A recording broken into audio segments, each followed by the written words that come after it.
I can't say I really associate Namco and Atlas with war games. It just doesn't feel like it's in the wheelhouse for either of them in 1990.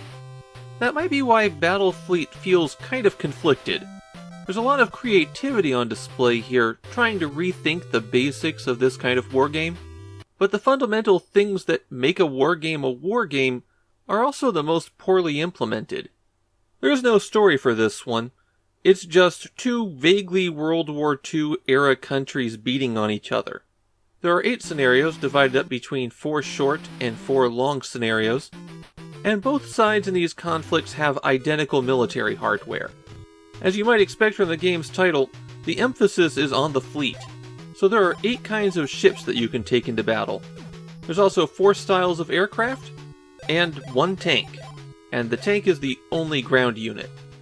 The scenarios are intended to invoke the kind of island-hopping campaign that the US used in World War II.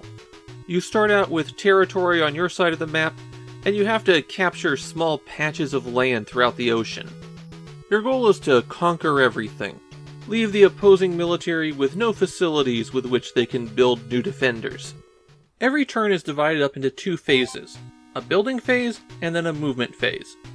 During the building phase, you can scroll around the map, press B when you're on top of a building that you own, and then choose what you want to produce there. You start the scenario with a certain number of build points, and then accumulate more on each turn, depending on how many buildings you control. Naturally, stronger and more flexible units tend to cost more. There is a difference between building on your first turn and building on later turns. On your first turn, when you choose to build something, it's available immediately. On later turns, this is only true for tanks and planes. For shipyards, you get a building queue.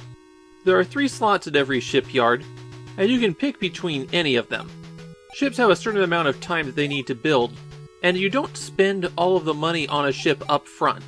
You spend the amount that you had to build that turn. So if a ship costs 4,000 build points, and it takes 4 turns to build, then you spend 1,000 build points per turn on it. After you finish giving all of the orders to build, you can hit the A button to bring up this menu. It'll let you zoom out to the map, change some settings, or, at the very bottom, end this phase. And now you're in the movement phase, where you can select a unit and hit A to bring up their menu. The top option is to move and attack. The middle option is for any special ability that the unit has, like shore bombardment or capture a factory. And the bottom option shows their stats. If you don't have a unit selected and you hit A, then the menu will let you see a list of your units, change the settings, or end the phase. When you're moving the tank, you can go offshore and it'll cost all of your movement points to load onto a transport. You don't have to move a transport there, it just automatically happens. And then when that transport reaches the next island, all of its movement points are used to unload the tanks. So the process for taking over a nearby island would be to move the tank offshore and get him onto a transport. The next turn, move the transport to the new island. On the next turn, unload the tanks onto the base, and then on the next turn you can capture it. My point here is that Battlefleet is a very slow game. Even by the standards of war games, which are already going to be slow and thinky, it takes a long time to get anything done here. When 2 units come together, it's time to battle. When you move, you can select everybody who's in a square, and that's probably the right approach when you're attacking. At the onset of battle, you arrange your forces. There's 3 rows and 4 columns. Aircraft attack anybody who's in the same column, and ships can only attack enemies that are in the front of a column. So you can protect vulnerable units by placing them behind others. But being behind someone also means that you can't bring any firepower out. Then the combat starts, and hitting the A button will fire your guns. There's no real strategy here, just mash A as hard as you can. Every unit that can attack will do so in turn. And of course you want to reduce the enemy unit's health to 0. And since hitting A is how you fire your guns, mashing A as fast as you can means you're more likely to win. Combat is where you really see the weakness of the AI.